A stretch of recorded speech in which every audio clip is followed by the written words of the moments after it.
El día de hoy vamos a comenzar con un tema que para mí es muy importante que lo atesoremos en nuestro corazón, que lo abracemos, que lo meditemos mucho, que lo practiquemos y después que nosotros lo enseñemos a otros. El tema de la mayordomía es para mí un tema fundamental. En esta práctica que llevamos desarrollando desde que comenzó el año de las disciplinas espirituales, y de alguna manera cuando practicamos disciplinas llegamos al punto en que tenemos que ver la mayordomía desde la perspectiva que quiero que tengamos el día de hoy. Así que lo primero que quiero que nosotros hagamos son dos cosas. Lo primero es que identifiquemos, no sé si se alcanza a ver en la pantalla, pero tenemos ahí el título de la serie de que estaremos viendo las próximas semanas.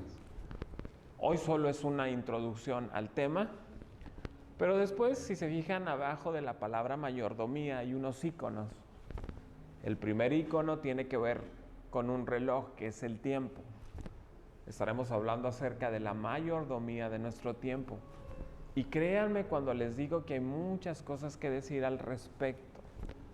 Hay una percepción, hay una interpretación en particular que este año y que por lo menos para mí me bendijo mucho, y quiero que ustedes estén pendientes del día que hablemos de la mayordomía del tiempo, porque sé que los va a bendecir de manera gloriosa. Luego lo segundo es el trabajo, que también es muy importante que nosotros tengamos una mayordomía del trabajo, del tema de las finanzas, que también estaremos viendo. Luego hay otro icono que es la familia. Dios nos ha llamado a ser mayordomos de nuestra familia, que para mí también es un valor, es un tema importante de nosotros como creyentes. Y por último, aunque tal vez no identifiquemos el icono, es un cerebro. Y esto es lo segundo que les quiero decir, pero estaremos hablando más a profundidad. No sé si lo hagamos en el orden de los iconos, pero sí estaremos hablando de estos 4 temas con respecto a la mayordomía. El último es un tema que tiene que ver con la creatividad, que tiene que ver con la conciencia, que tiene que ver con la mente. Y es que Dios, hermanos, también nos ha llamado a administrar nuestra mente, nuestros pensamientos, nuestra conciencia, que es con lo que quiero comenzar el mensaje el día de hoy. Hay una filosofía que ahorita está muy de moda en los Estados Unidos con respecto a toda la literatura que se está escribiendo. He leído algunos libros que son bestsellers en Estados Unidos y más o menos, aunque tienen temas diferentes, concuerdan en lo siguiente. La frase es completamente presente, completamente consciente. Esto es algo que yo tengo diciéndoles desde hace mucho tiempo. De nuevo se los digo. Completamente presentes, completamente conscientes. Es decir, que estamos a plenitud en este lugar con todos nuestros sentidos. Amén. Y con toda nuestra conciencia.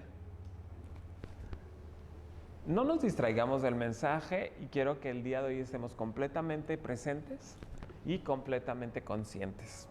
Hoy comenzamos con una introducción hablando acerca de la mayordomía, así que quiero que me sigan, porque hoy la primera parte del mensaje la voy a hacer muy rápido, porque quiero que hagamos una dinámica con la segunda parte del mensaje. Y es algo que nunca he hecho, y es algo que me pareció importante, así que abróchense el cinturón. Hermanos, estamos a punto de comenzar nuestro vuelo.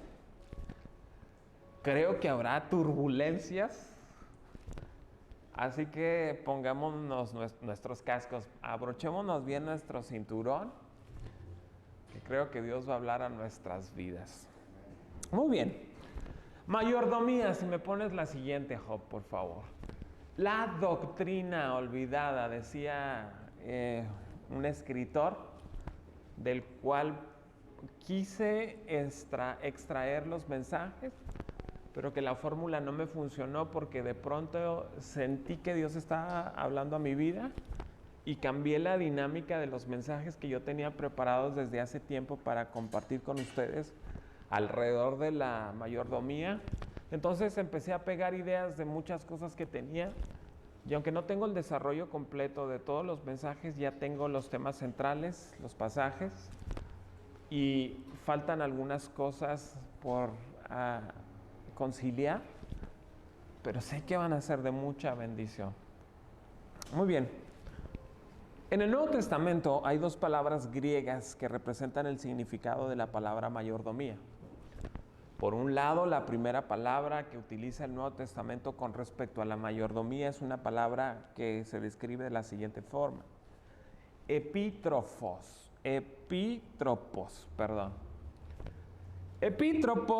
que significa administrar, que significa capataz. Mayordomo, desde el punto de vista del gobierno, significa gobernador o procurador. A veces se usa en el Nuevo Testamento también para referirse a un guardián. El Nuevo Testamento, aparte de la palabra epítropos, utiliza otra palabra también para referirse a la mayordomía, que es oikonomos. A ver, no soy experto en griego, obviamente. De pronto no sé totalmente cómo se pronuncian ciertas palabras, pero digamos que esta se pronuncia así: oikonomos. Oikonomos también significa mayordomo, gerente, administrador, y ocurre con mayor frecuencia en el Nuevo Testamento. A menudo se traduce como gerencia, organización, administración, orden, plan, formación. Y esta palabra se refiere principalmente al orden o la administración de un hogar o de los asuntos domésticos. Encontramos una base sólida en Mateo capítulo 25 del verso 14 al 30, cuando estamos hablando acerca de la mayordomía. La mayordomía no es más que la administración. Somos administradores, somos cuidadores, somos guardianes, somos los organizadores, los planificadores, somos los capataces, somos los procuradores, por así decirlo, de los bienes que se nos han otorgado. Les invito a que me sigan con su vista, está en pantalla, Mateo capítulo 25 del verso 14 al 30. ¿Estamos, hermanos? Parábola de los talentos, dice: porque el reino de los cielos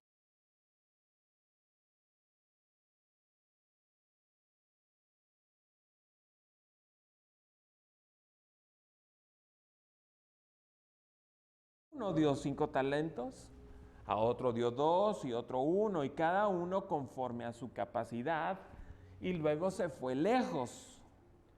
Y el que había recibido 5 talentos fue y negoció con ellos y ganó otros 5 talentos. Qué bueno que me están siguiendo. Asimismo, el que había recibido 2 ganó también otros 2.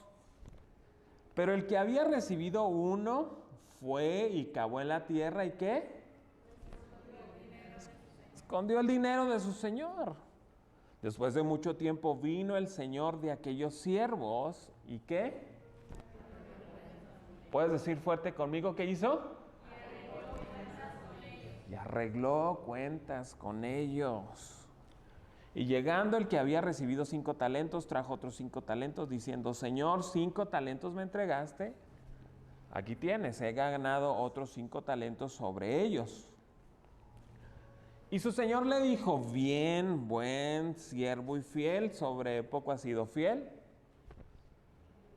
sobre mucho te pondré, entra en el gozo de tu señor.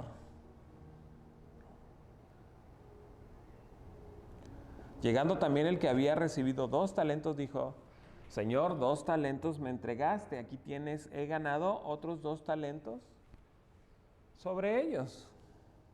Su señor le dijo, bien, buen siervo y fiel, sobre poco has sido fiel, sobre mucho te pondré, entra en el gozo de tu señor. Pero llegando también el que había recibido un talento, dijo, Señor, ¿te conocía? ¿Que qué?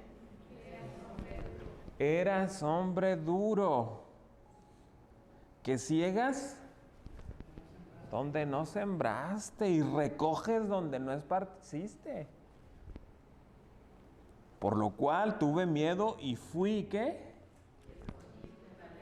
Escondí tu talento.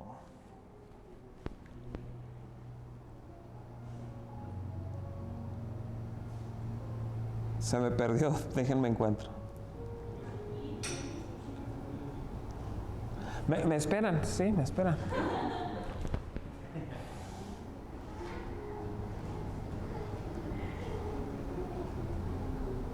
Válgame, ya. Aquí tienes lo que es tuyo. Respondiendo su señor le dijo, siervo malo y negligente, ¿sabías que ciego donde no sembré y que recojo donde no esparcí? Por tanto, debías haber dado mi dinero a los banqueros y al venir yo hubiera recibido lo que es mío con los intereses. Y el Señor termina diciéndoles, quitadle pues el talento y dadlo al que tiene 10 talentos. Porque el que tiene le será dado y tendrá más. Y al que no tiene, aún lo que tiene le será quitado. Y al siervo inútil, ¿qué? Echadle. Y ahí será el lloro y el crujir de dientes. Encontramos aquí principios bíblicos para todos los aspectos de la vida, para que podamos entender el concepto de mayordomía mejor. Jesús utiliza el ejemplo del dinero. Y no estamos hablando de poco dinero, hermanos. El talento era la unidad monetaria de mayor valor de esa época. Equivalía más o menos a algo así como 6,000 denarios. Un talento, hermanos, era algo así como 20 años de trabajo. ¿Alguien sabe cuántos son 20 años de trabajo?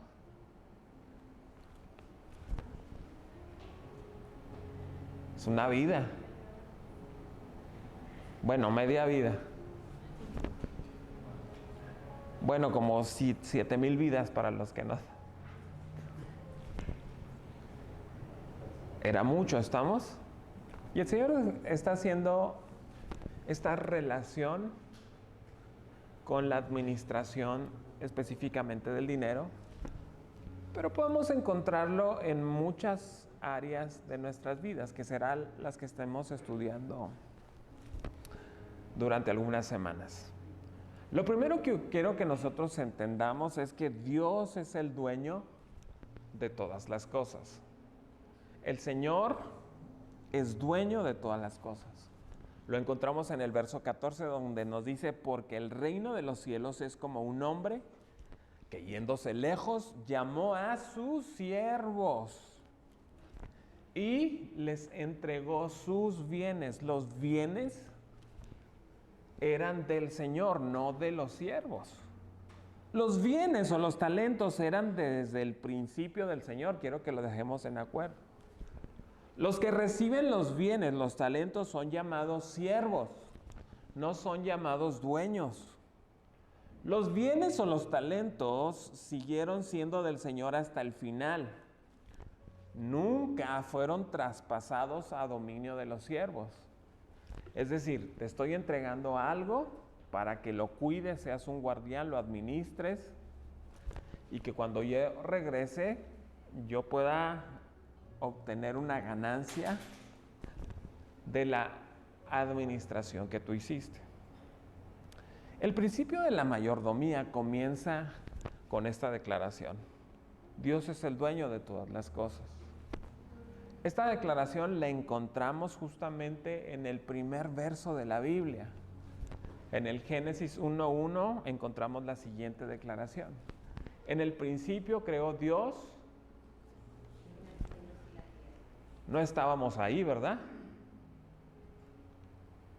No le prestamos al Señor para que Él construyera la tierra.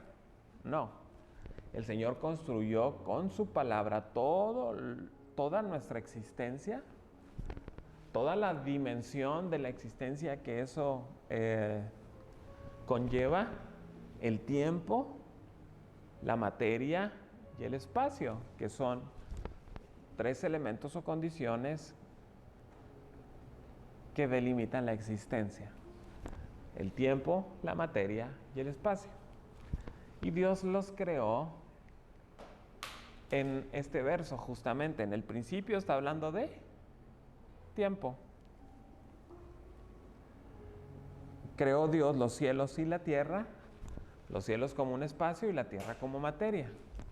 Tiempo, espacio y materia.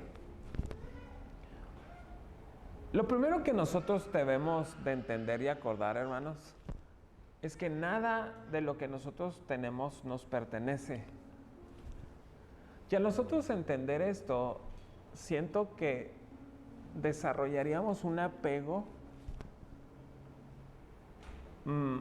o no desarrollaríamos el apego tóxico que desarrollamos sobre las cosas. Hace tiempo veía una imagen de un señor muy rico que él había pedido que lo enterraran junto con su carro. Y hicieron una tumba, cavaron una tumba bien grande para que el señor estuviera sentado en el carro y enterraran al señor con todo y el carro. Mi pregunta es, hermanos, ¿qué nos llevamos después de la muerte? ¿El carro? Pues enterraron el carro, pero no se lo llevó. ¿El dinero?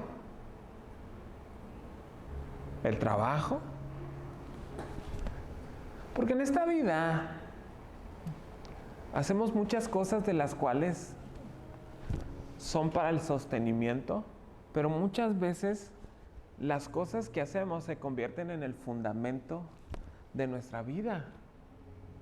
Y durante estas semanas estaremos viendo cómo las diferentes cosas no son el fundamento de nuestra vida, somos sencillamente administradores de esas cosas. Porque a final de cuentas, Él es dueño de todas las cosas, ¿verdad? Entonces, hermanos, es muy falto de entendimiento quedar bien con las cosas cuando con el que tendríamos que quedar bien es con el dueño de las cosas. Y es un razonamiento que rara vez entendemos, hermanos. Es increíblemente difícil de creer, pero nosotros pretendemos quedar mejor con el trabajo que con el dueño del trabajo. Hermanos, voy a avanzar porque si no le rasco y le sigo y le sigo. Número 2. Dios nos confió sus bienes a nosotros. Verso 15. Vamos hasta aquí, ¿verdad, hermanos? ¿Vamos hasta aquí, hermanos?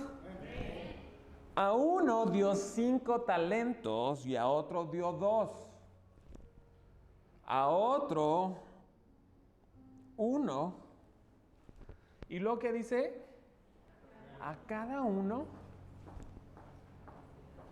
conforme a qué. Y luego se fue lejos. Los bienes o talentos fueron entregados a todos sus siervos. Ninguno se quedó sin recibir algo. ¿Sí? Miren, cuando estuve en el hospital, hermanos, vuelvo al hospital. se, se acercó una de las cocineras. Y la cocinera llegaba y me decía muchas cosas bonitas. Mi precioso, mi hermoso. Yo decía, esta señora cómo sabe cositas. No miento, ¿verdad que sí? A ver, yo tardé varias veces para decirle que yo era pastor. Porque llegó varias veces y oraba por mí y me daba una palabra de parte de Dios. Había un día que tenía la ansiedad a tope. Esta señora llegó y ora a mi oído. Y empieza a orar. Se los digo con toda mi alma y mi corazón. Respiro profundo y me dice, mijo, ya se fue. Así me dijo. Ese día yo decidí decirle que era pastor. No sé por qué, pero ya después de eso ya no me decía mi hijo, ni hermoso, ni precioso. Yo no sé si tenía algo contra los pastores. No. Ella tenía un concepto muy alto de los pastores. Y el hecho de que ella me dijera, mi hijo, precioso, como que ya no le correspondía la figura de respeto que le merecía el pastor. Entonces ya después se me acercaba con mucho respeto y ya no me compartía la palabra de Dios como en el entendido de que yo sabía más que ella. ¿Sí me estoy explicando? Y una de las cosas que me decía, pastor, porque ya no me decía mi hijo, no sabe cómo admiro yo a los pastores, esa capacidad de retención que tienen, decía. Y luego mi papá le dijo que era maestro de ministerio. Es que yo no sé cómo le hacen ustedes, porque ustedes tienen, la señora me decía pasajes enteros al oído, pero ella sentía que no tenía la capacidad, ni la... Ahora, entiendo esta parte, hermanos. Esta era una mujer de Dios con mucha humildad, bruta, con una humildad bruta. Era deliciosa la humildad con la que esa mujer se acercaba. Pero entendí que no todos tenemos las mismas capacidades. Aún, hermanos, cuando Dios no nos dio una misma capacidad, sí a todos nos dio talentos. ¿Estamos? El que no tengamos la misma capacidad no nos exenta de tener talento. ¿Sí? A ver, hermanos, todos los que estamos aquí tenemos talentos de Dios. ¿Amén? Ay, no, hermanos, todos los que estamos aquí tenemos un talento, por lo menos, de parte de Dios. Hermanos, ¿qué tiene? O sea, no quiero que sea verdad, engáñenme, pero díganme amén, ¿les parece? Todos los que estamos aquí tenemos un talento. Amén. Gracias.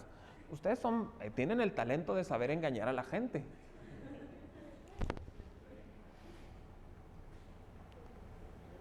Los bienes fueron entregados a cada uno según su capacidad.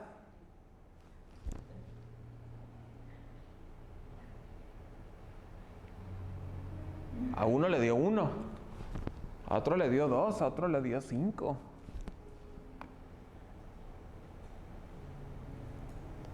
Pablo habla de la siguiente manera, primera carta a los Corintios, capítulo 3, verso 9.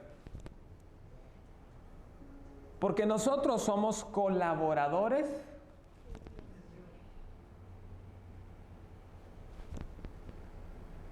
todos los que estamos aquí somos colaboradores de Dios, hermanos.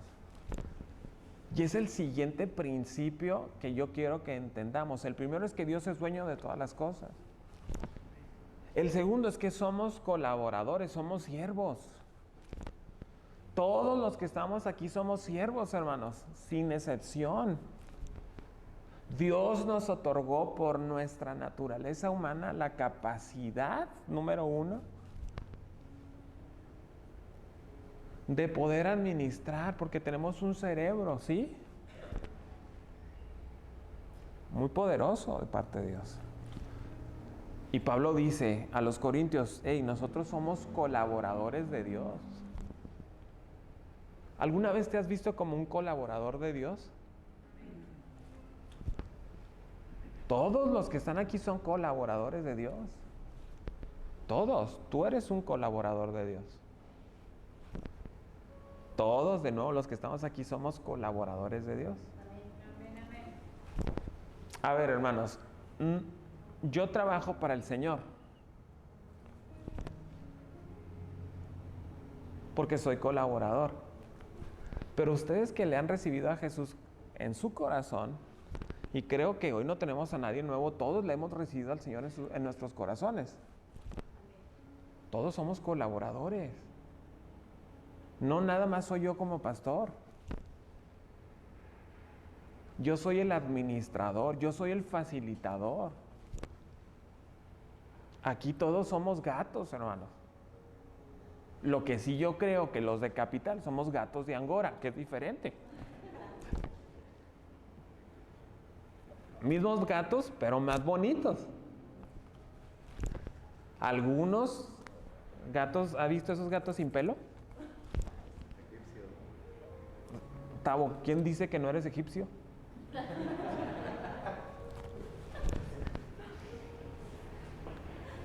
¿Y no sabías? Continúo, hermanos, porque ahora sí viene lo que quiero compartir con ustedes. Número 1, todas las cosas son del Señor. Número 2, todos somos colaboradores. ¿Estamos? Número 3, hermanos, Dios nos pedirá cuentas de lo que hayamos hecho con sus bienes. Verso 19, el verso dice: después de mucho tiempo, el Señor de aquellos siervos, ¿qué? Perdón, vino el Señor de aquellos siervos, ¿y qué? Arregló cuentas con ellos. Arregló cuentas y esto como introducción es lo que me quiero centrar el día de hoy con todos ustedes. Por eso de alguna manera le di más flujo rápido a la primera parte. Arregló cuentas con ellos, hermanos. Mucho ojo, acá están aquí. Dar cuentas, hermanos, es un concepto con el que raramente nos sentimos relacionados. Dar cuentas es un concepto con el que raramente nos sentimos relacionados. Y hay preguntas esta mañana para todos nosotros. ¿Estamos, hermanos? Muy bien, ¿cómo está nuestra mayordomía?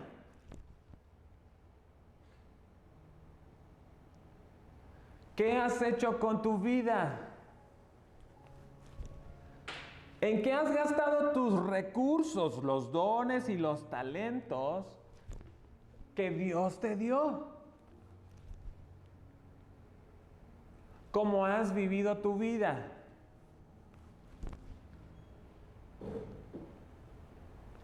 A ver, desde un principio yo les estaba diciendo que yo soy un facilitador. ¿Sí? Hermanos, yo soy, ¿cómo se llaman esos que llegan a las empresas a hacer auditorías? A ver, hermanos, yo no soy el señor que les dio las cosas, ¿sí? Yo hoy, hermanos, lamentablemente, así como todas las auditorías, les voy a caer de sorpresa. Pero esta es una auditoría para revisar, ¿estamos? Porque el día que llegue la hora de rendir cuentas, hermanos, que lo entendamos como el tercer principio de la mayordomía. Ahí sí el Señor va a ser muy directo con todos nosotros. Con todos nosotros. Y a unos les va a decir: siervo, buen siervo y fiel. Sobre poco has sido fiel, sobre mucho te pondré. O el Señor dirá: échenlo a la oscuridad, donde es el crujir A ver, ¿verdad que estamos raramente relacionados con el concepto de dar cuentas? Porque miren, hermanos, presten mucho ojo acá, sí, por favor, sí. El concepto de dar cuentas, creo que muchos de nosotros lo entendemos prácticamente en los últimos minutos de vida que tenemos. Es donde nos damos realmente cuenta de las cosas que hicimos y en las que perdimos nuestro tiempo. Y lo que hoy quiero hacer, hermanos, es que nosotros entendamos muchas cosas sin llegar a los minutos antes de nuestra muerte o sin estar esperando a que el Señor nos llame a rendir cuentas. A ver, hermanos, no estoy teniendo problemas para poderles expresar lo que tengo en la mente. El concepto de dar cuentas es muy abstracto en el cerebro, porque es algo que va a ocurrir a futuro. Entonces, por lo general, nosotros tendemos a hacer las cosas para el último. ¿Sí me estoy explicando? E ignorar la responsabilidad presente, porque el concepto es tan abstracto que algún día lo haremos. Algún día pasará.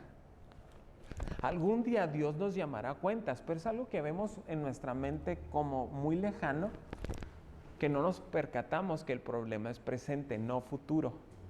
¿Me logré explicar, hermano? El problema de la mayordomía no es que Dios nos va a llamar cuentas en el futuro. El problema de la mayordomía es que hoy tengo que trabajar con lo que Dios me dio para rendir cuentas a futuro. Bueno, pues la evaluación, hermanos, porque hoy es una evaluación, va a comenzar como se barren las escaleras.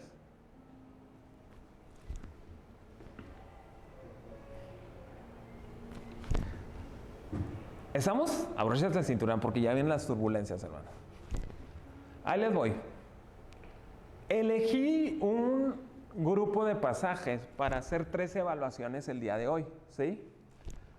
No son absolutos, es decir, en estos pasajes no encontramos toda la magnitud de las cosas que tenemos que hacer, pero sí de los temas que estaremos viendo por las semanas que siguen. Es decir, que bien pudiera haber incluido más pasajes para hacer nuestra auditoría, pero no lo hice porque quise tener extractos de pasajes sin recurrir a más referencias bíblicas. ¿Estamos? Se los digo. Bueno, la primera auditoría que vamos a hacer, hermanos, es sobre el pastor, es decir, sobre mí. La auditoría la encontramos en la primera carta de Pedro, capítulo 5, del verso 2 al 4. La auditoría nos dice lo siguiente. Se los leo primero y después hacemos los cuestionamientos, porque quiero, hermanos míos, que evaluemos con estrellas. Que saques tu celular y que pongas número 1, ¿cuántas estrellas? Y las estrellas van del 5 al 1, ¿ok? ¿Entendemos la dinámica? ¿Me expliqué? Sí, del 5 al 1.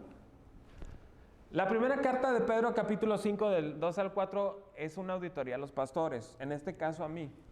Cuiden del rebaño que Dios les ha encomendado. Háganlo con gusto, no de mala gana ni por el beneficio personal que puedan obtener de ello, sino porque están deseosos de servir a Dios. No abusen de la autoridad que tienen sobre los que están a su cargo, sino guíenlo a su buen ejemplo. Así cuando venga, ¿quién? Así que cuando venga,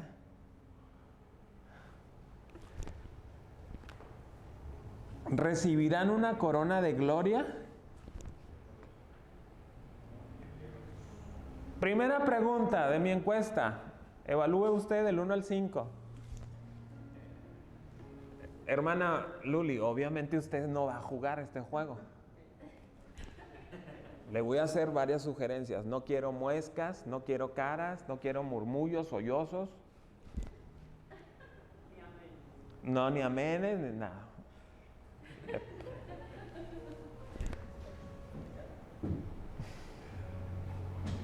Bien. Número 1. ¿Cuida del rebaño que Dios le encargó? A ver, en el entendido, hermanos, que mi tarea como pastor es consolar a los afligidos y afligir a los cómodos.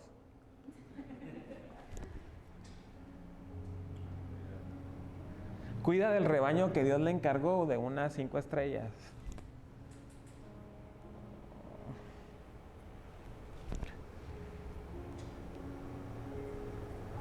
¿Cuántas estrellas tendré?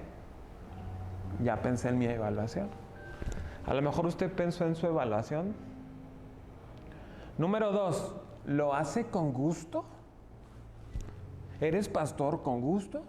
Hermanos, aquí sí tengo que confesarles que hay un momento de mi vida en que no vengo con gusto a la iglesia. Es el momento en el que despego mi espalda de mi colchón y me subo a la silla de ruedas. Aquí le voy a dar tantito permiso de que diga amén. Mi mamá sabe que es el momento más duro y siempre me ando preguntando, pues, ¿quién me trae? Pues, ¿qué me provoca andar haciendo esto? ¿Por qué digo que sí? A veces digo, ¿por qué tengo que ir a la iglesia? Y luego yo mismo me contesto, pues, ¿porque eres el pastor? En ese momento no siento gusto, pero ya cuando llego y los veo, me da mucho gusto verlos. Los abrazo. Bueno, ya obtendré mi evaluación del 1 al 5 con qué tanto gusto. Por eso al principio les decía, ¿con qué tanto gusto venimos a la iglesia? ¿Llegas descabezado con tu esposo, con tu esposa? ¿Llegan rasguñados? ¿Llegan con el huevito acá?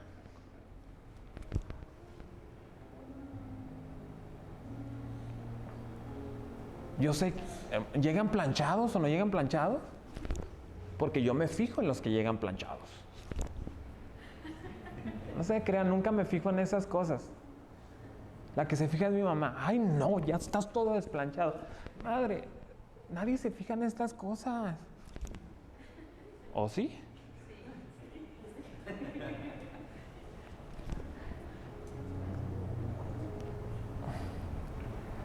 ¿Lo haces de mala gana? ¿Eres pastor de mala gana? ¿Del 1 al 5? Fíjese esta pregunta. ¿Soy pastor por un beneficio personal? ¿Por dinero? ¿Por fama? ¿Por poder?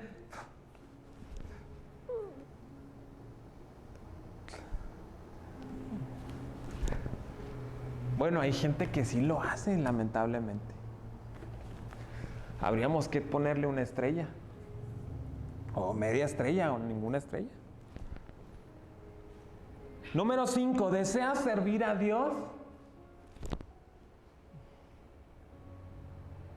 Hermanos, si hay algo que me da mi sentido en la vida es servir a Dios. Tengo mi trabajo. Mi trabajo me da dinero. Pero no me satisface porque no es la motivación de mi alma. Servir a Dios me da plenitud.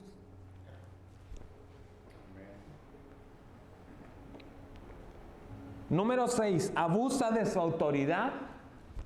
Ya aquí sí quiero decirles, me gusta asustar a la gente.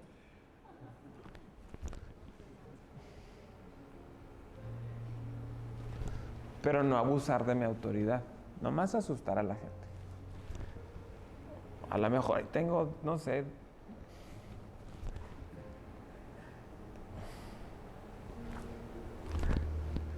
es un buen ejemplo.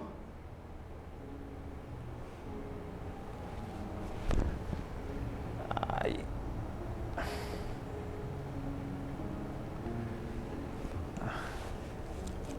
De unas 5 estrellas, ¿qué tan buen ejemplo como pastor soy?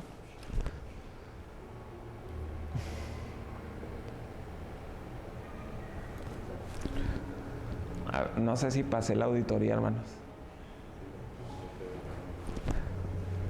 Honestamente. Pero bendito sea Dios que todavía que todavía es auditoría. Bendito sea el Señor que todavía no llega el pastor de los pastores. Entonces el día de hoy yo tengo la oportunidad única de corregir las que estén mal y mejorar las que están bien. ¿Sí? Hermanos, ahora nos vamos con los que tienen tiempo en el Evangelio. Ya acabamos con los pastores, ¿les parece?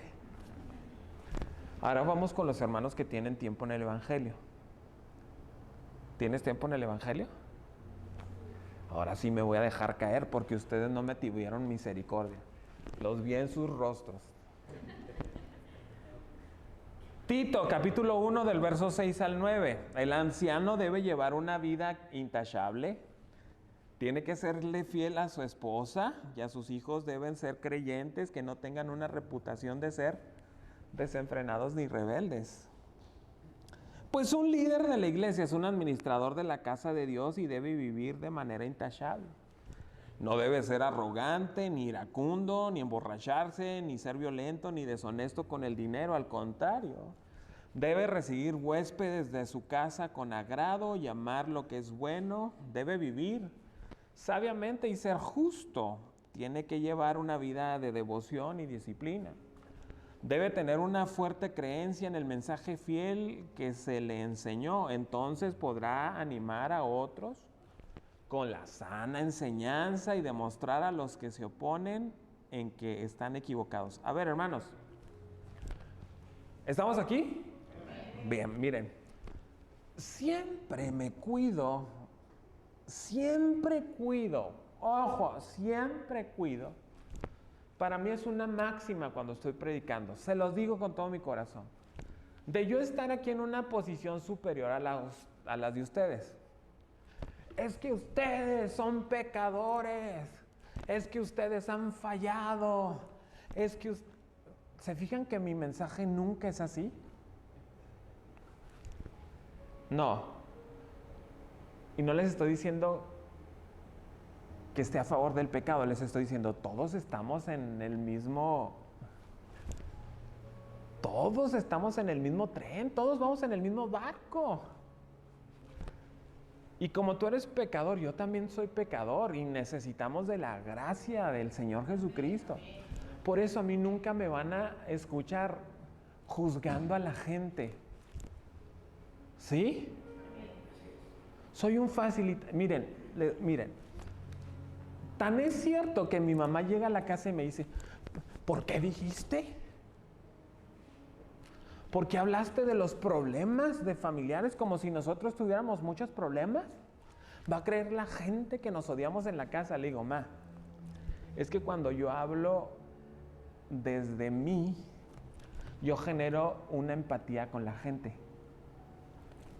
Entonces la gente no se siente apartada de la gracia. ¿Me estoy explicando? Hermanos, no los estoy juzgando. Esto es una auditoría. Porque cuando venga el Señor, quiero que a todos nos diga. Y el Señor me diga, de las ovejas que te di, ¿cuántas se perdieron? Señor, no quedó de mí. Ahí te va, me pasó esto. Yo les prediqué tu palabra.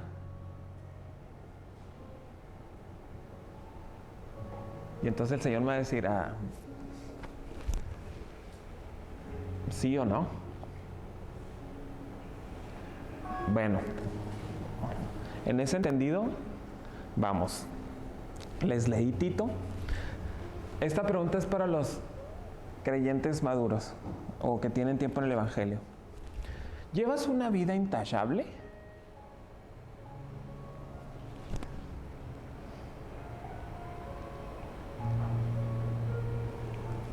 ver, hermanos, creo que algunos nos juzgaremos con más severidad que otros. Una vida intachable, hermanos, no significa, en mi perspectiva, una vida que no tenga problemas. Porque todos aquí tenemos... Mira, a mi papá un día, hermanos, lo metieron a la cárcel porque atropelló a un viejito. Y fue bien complejo, hermanos. Le pegó así poquito al viejito y de repente se desbarató en piezas, hermanos.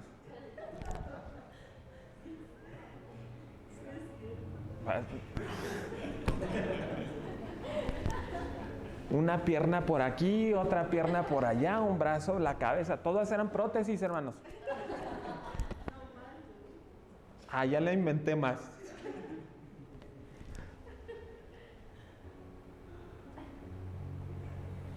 Bueno, si el hermano estuvo en el bote, ya no tiene una vida intachable.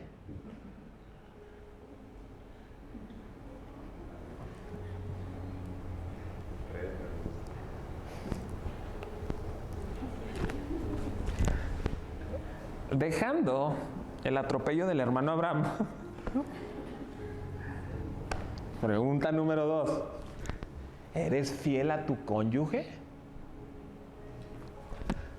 Dando el entendido de que si tú miras a una mujer para codiciarla, en tu corazón,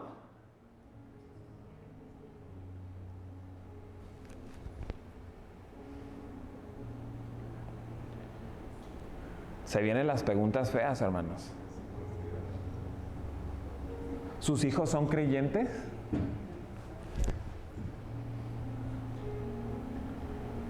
¿Tus hijos tienen reputación de ser desenfrenados o rebeldes?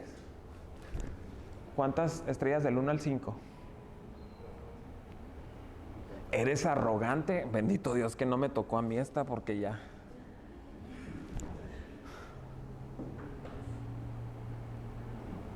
Qué bueno que les tocó a ustedes, porque seguro es ustedes. Es para ustedes la pregunta. Porque yo soy extraordinariamente humilde.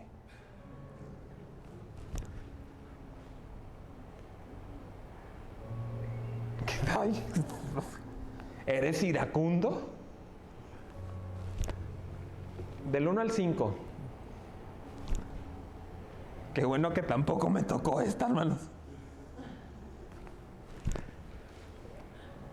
¿Eres borracho? Del 1 al 5. ¿Eres violento? Del 1 al 5. ¿Eres honesto con el dinero? Del 1 al 5.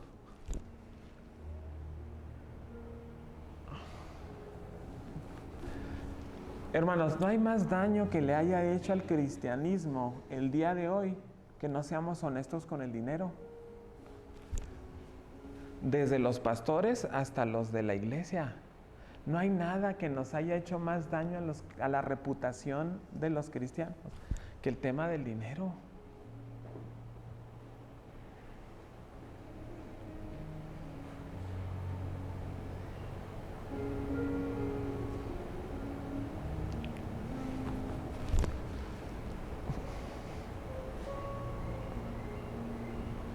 ¿Eres hospitalario?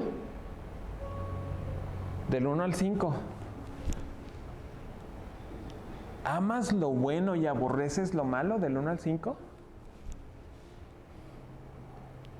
Hermanos, a ver, número 12. ¿Vives sabiamente? Del 1 al 5. ¿Practicas la justicia? ¿Eres devoto y disciplinado? Miren, hay algo que me gusta y yo aquí quiero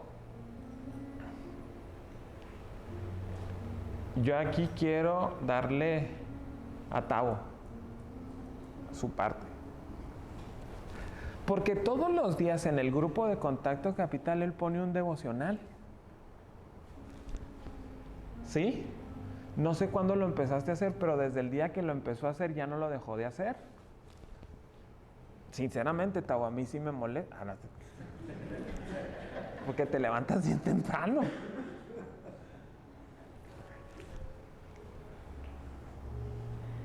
¿Eso habla de qué? De devoción, porque es un devocional, y de disciplina. Todos los días. Gracias, Tavo. ¿Cree fervientemente en el mensaje de Jesús? ¿Enseña y anima a otros a seguir a Jesús? Número 17, ¿es defensor de las enseñanzas de Jesús? ¿Sí o no? Bueno, hermanos, ¿cuántos pasaron la auditoría?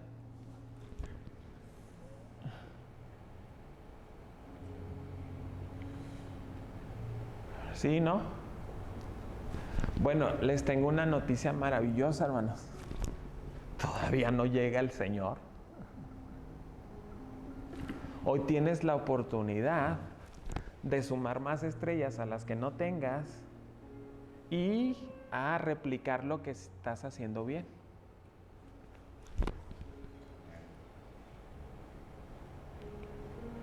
A ver, aquí sí nos vamos a ir con la tercera evaluación, hermano.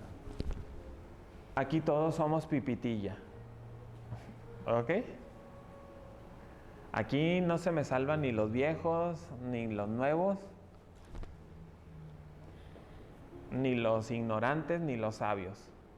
¿Sí? Primera carta de Timoteo, capítulo 3, verso 2 al 7. Por esa razón, un líder de la iglesia, pero en este caso vamos a estar diciendo que todos los de la iglesia, todos, sin excepción los de la iglesia, deben ser un hombre o una mujer que lleva una vida intachable de nuevo. Debe serle fiel a su esposa, debe tener control propio, vivir sabiamente y tener una buena reputación. Con agrado debe recibir visitas y huéspedes en su casa y también debe tener la capacidad de enseñar. No debe de emborracharse, o sea, yo no sé si los hermanos de aquel entonces eran una bola de borrachos, porque a todos les dijo, ¿verdad? O no sé a cuántos de los que estamos aquí nos caiga el saco. Ni ser violento, debe ser amable, no debe buscar pleitos. No debe buscar pleitos. No debe buscar pleitos.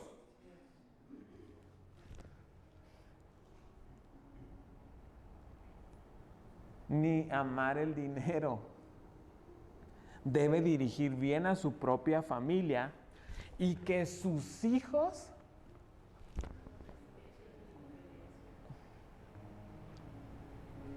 bueno, se nos viene a todos, ¿estamos? ¿Llevas una vida intachable?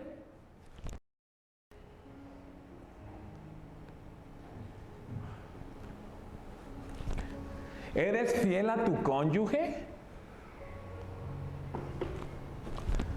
Esta es buena, hermanos. ¿Practicas el dominio propio?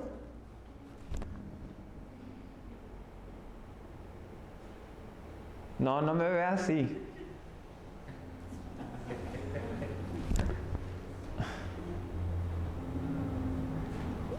¿Practicas el dominio propio?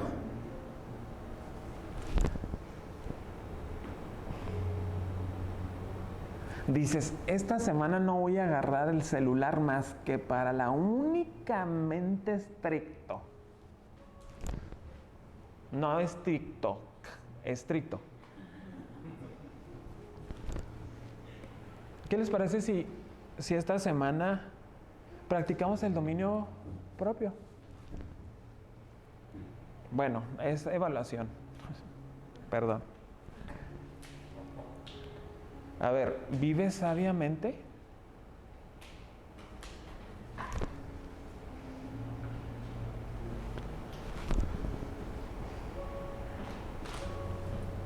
¿Vives sabiamente?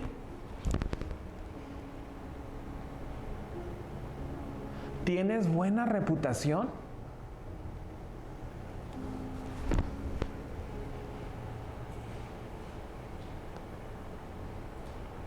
¿Con agrado recibes visitas y huéspedes a tu casa? Ya.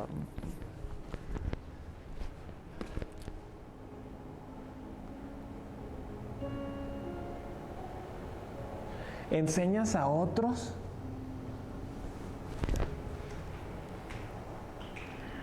¿Es usted borracho?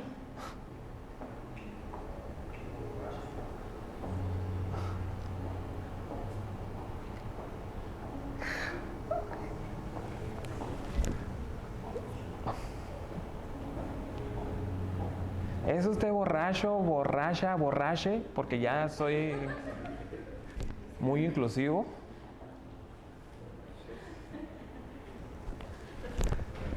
Bueno, ¿es usted violento?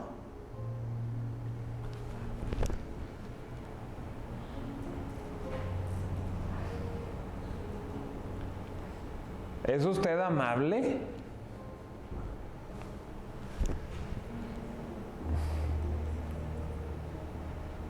¿Le encanta echar pleito?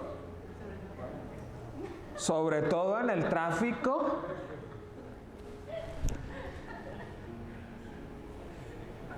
A la iglesia que yo iba antes, asistía un hermano que era regidor de la ciudad de Chihuahua.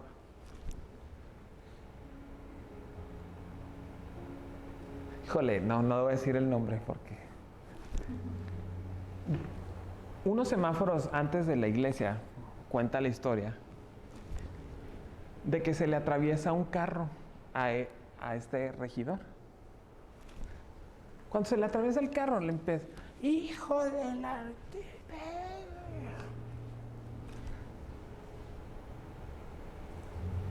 Entonces, dando la vuelta para entrar a la iglesia, se da cuenta que a quien se la remachó era el pastor. Caso 1000% verídico, hermanos.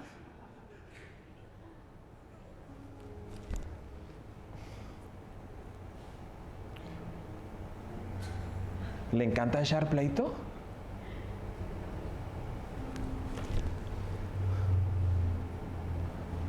Sobre todo en el tráfico. Hoy vamos a hacer altar porque quiero que pasen al altar a orar todos los que echan pleito en el tráfico.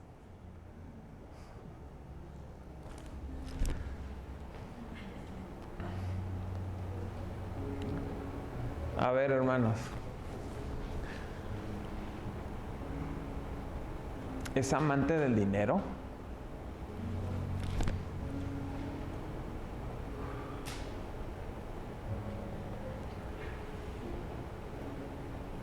Mira, te digo, ¿cómo sabes que eres amante del dinero?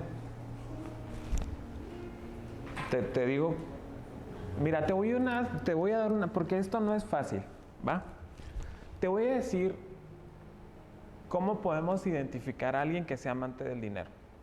A ver, te va mal en tu trabajo y lo primero que haces es tratar mal a tu familia.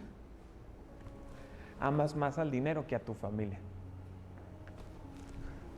Porque entonces tú tratas bien a tu familia en función de si tienes o no tienes dinero. ¿Qué amas más? Nos está yendo de la fregada.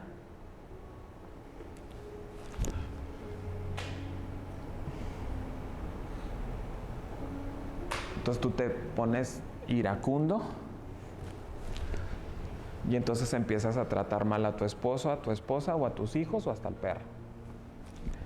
Les pregunto de nuevo, ¿amamos el dinero? A ver, mira, no hay nada que me caiga más mal, hermano. Se los digo con todo mi corazón. Voy a abrir mi corazón, ¿les parece?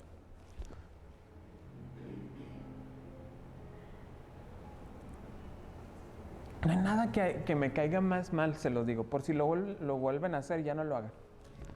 Que la gente me diga, pastor, es que no vine a la iglesia porque no tenía dinero. Miren, no, me enciende. Falto a las de arriba, aquí eres amable, no. ¿Eres sabio? No. Eres iracundo, sí. Violento, sí.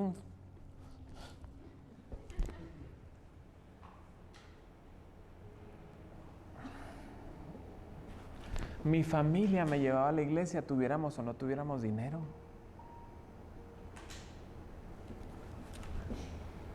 Servíamos a Dios, tuviéramos o no tuviéramos carro. Se los he dicho muchas veces y se los digo para que hermanos, nosotros nos íbamos a pie a la iglesia y yo tocaba la batería.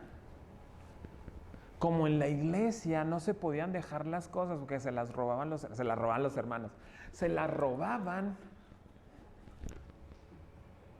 Llevamos las cosas de más valor de la casa a pie a la iglesia. Mi papá cargaba los micrófonos y los cables en una red. No, en una red. Teníamos una cajita, ¿ve? Teníamos una cajita y tú cargabas los micrófonos. Yo cargaba los platillos. ¿Y qué cree que hacía Ludi?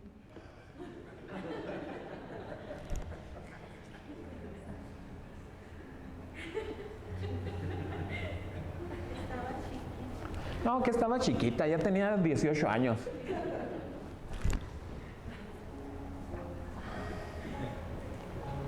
¿Desde cuándo tiene piernas? ¿Desde cuándo tiene manos?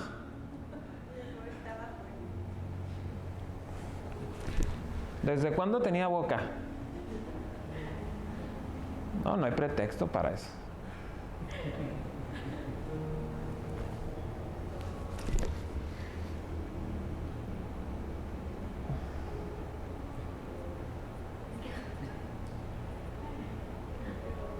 Por eso cuando mi papá tuvo la oportunidad de comprarse una troca nueva, lo que me salió del corazón fue decirle a Dios gracias por tu misericordia. Porque tú jamás te quedas con nada.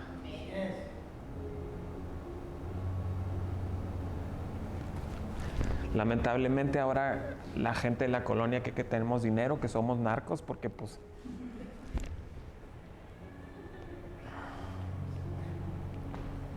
¿ya qué se dedica? No, pues es pastor. Ah, pues por eso.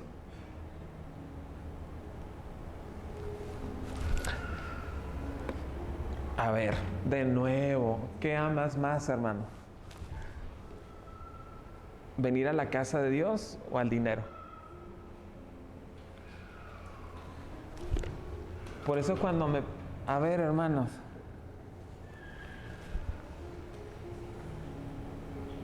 ay, pues ¿para qué? No lo voy a dejar ir. A ver, yo no sé si mis papás sentían tristeza por traernos a nosotros, específicamente a mí y no a Ludi, como burritos de carga porque no teníamos un carro. ¿Alguna vez se sintieron mal? No sean tan cínicos, o sea, también la explotación infantil es penada por la ley.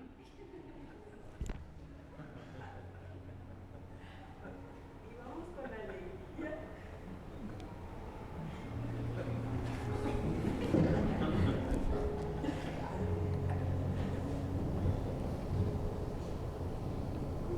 Pues, ¿qué crees? Íbamos con alegría. ¿Les da alegría que se los cuente? ¿Están riéndose? Porque yo iba con alegría a la casa de Dios. Porque para mí siempre ha sido alegría venir a la casa de Dios. Tengamos en qué venir o no tengamos en qué venir. Traigamos dinero o no traigamos dinero. Vengamos en camión o a pie o en carros cada uno. Para mí sigue siendo la misma alegría servir al Señor. Porque no amo más al dinero que al Señor. Y no amo más al dinero que a mi familia.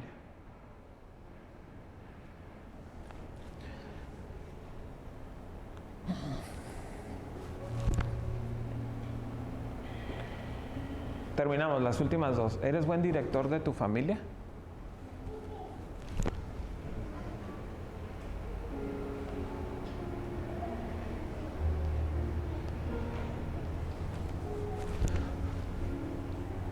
Me estoy súper adelantando, hermanos, discúlpeme. Ahora,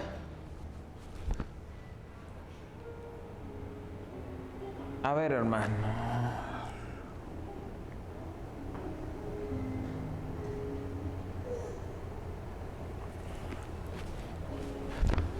¿Qué tanto conoces a tu esposo o a tu esposa?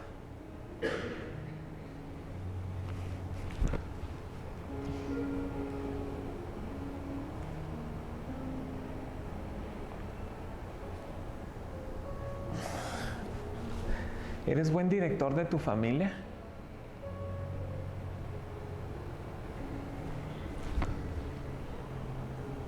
¿Sabes cuándo? ¿Sabes cómo anda? A ver.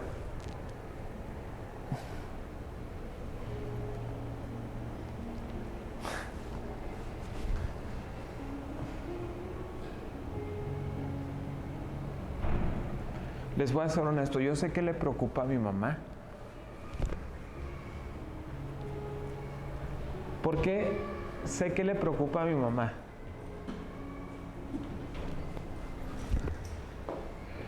Porque estoy al pendiente. Es un razonamiento muy lógico, ¿no?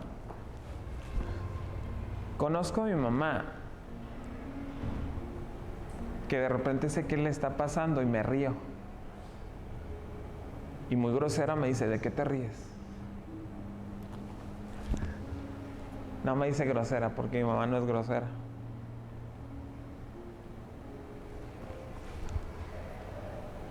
Conozco tanto a mi mamá que sé dónde se va a tropezar. ¿Vieron que se rió? ¿Por qué te reíste? En mi mente estoy contando 3, 2, 1.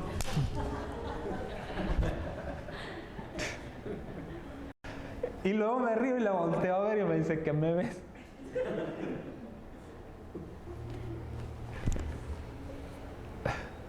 Porque la conozco. ¿Conoces a tu esposa, a tu esposo, a tus hijos?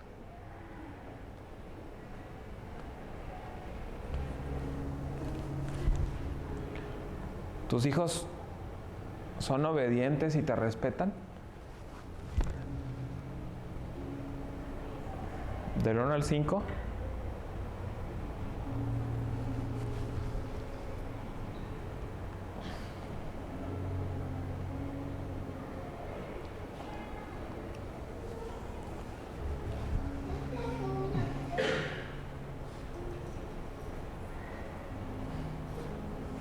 ¿Te obedecen y te respetan? Estamos terminando. Ya fue. A ver, ¿por qué si predico largo? No me dicen.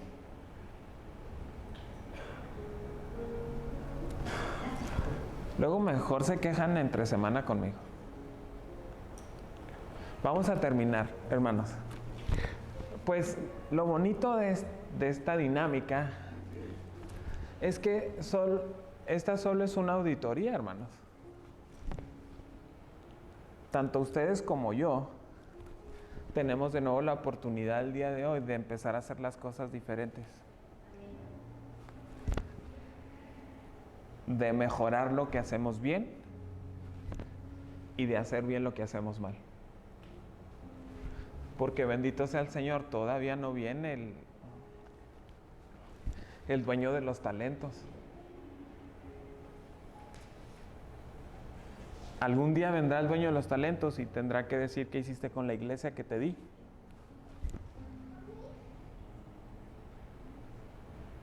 Te di 5 talentos, ¿qué hiciste con ellos? Señor, aquí están los 5 que me diste. Los escondí porque sabía que eras bien cruel, bien malo.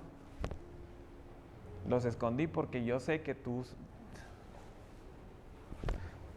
haces de donde no había. Levantas de donde no sembraste, donde no esparciste. O cuando el Señor me venga a pedir cuentas de la iglesia, le voy a decir, Señor, pues aquí está lo que me diste y aquí está lo que logramos hacer. Cuando venga el Señor y te diga, ¿qué hiciste con tu familia? Cuando el Señor venga y diga, ¿qué hiciste con el dinero que te di?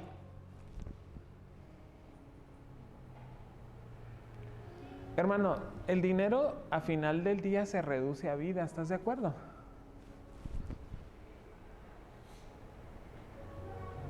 Porque trabajamos la mayor parte de nuestras vidas. ¿Qué hiciste? ¿Fuiste responsable con tu dinero?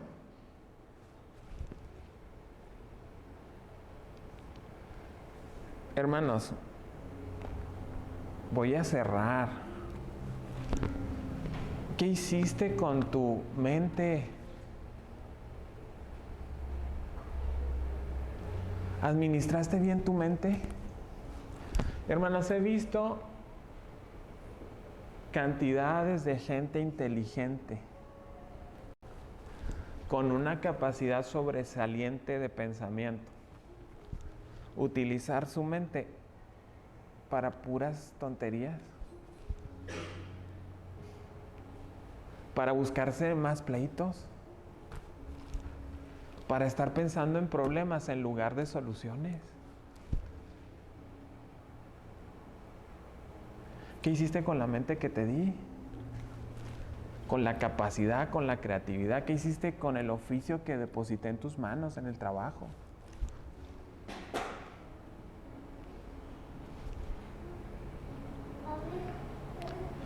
Termino. Segunda carta a Timoteo, capítulo 2, verso 15.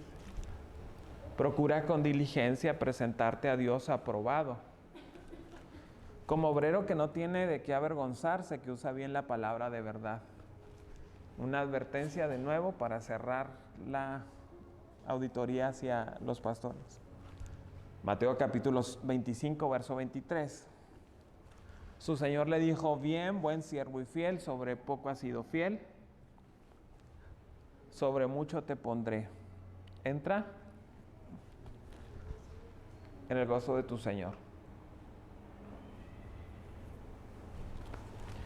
Qué oportunidad tan maravillosa tenemos el día de hoy, hermanos, de reivindicar nuestras vidas. Qué oportunidad tan gloriosa nos da el Espíritu de Dios de evaluar nuestros propios pensamientos para que a la hora de rendirle cuentas al Rey de Reyes y al Señor de Señores, tengamos cuentas que rendir.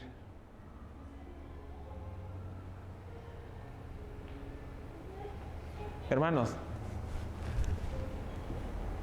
no hay más ejemplo que yo les pueda dar que desgastarse la vida por Cristo.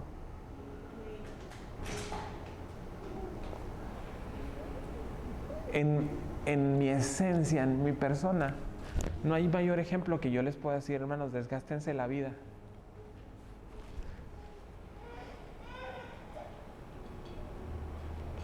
La discapacidad no es impedimento.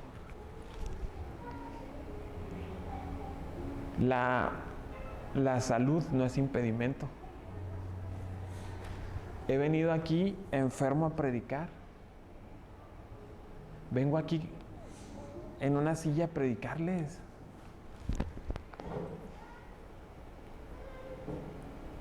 Porque ni mi condición me exime de rendirle cuentas un día al Señor.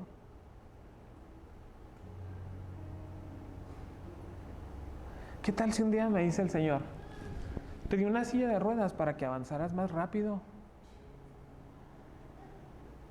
¿Ha visto que me agarran ahí en las bajadas? Me agarran porque si no me agarran me voy recio. Lo único ¿qué tal si un día me dice el Señor, lo único que hice fue darte más velocidad?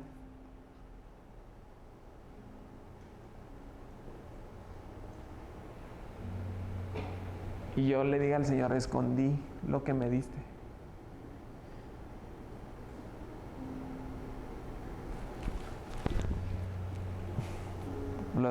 Lo escondí porque sabía que eras muy exigente.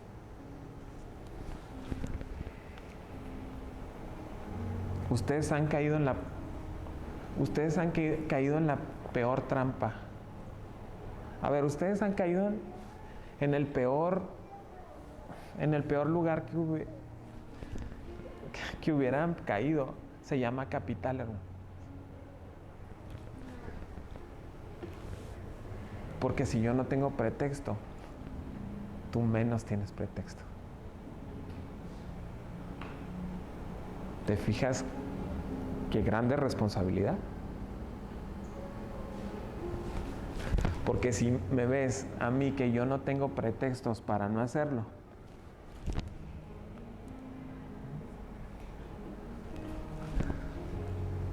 tu exigencia es mayor porque me conoces.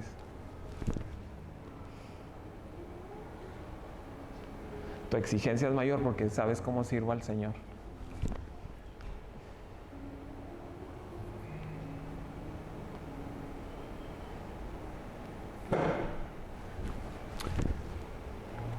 Pero de nuevo, esta es solo una auditoría, hermanos. Saliendo de aquí tenemos la oportunidad de hacer las cosas muy bien. Y que cuando venga el Señor a todos, nos llame a cuenta. El Señor puede decir: siervos fieles, sobre poco fuiste fiel, sobre mucho te pondré, entra en el gozo de tu Señor. Pónganse de pie.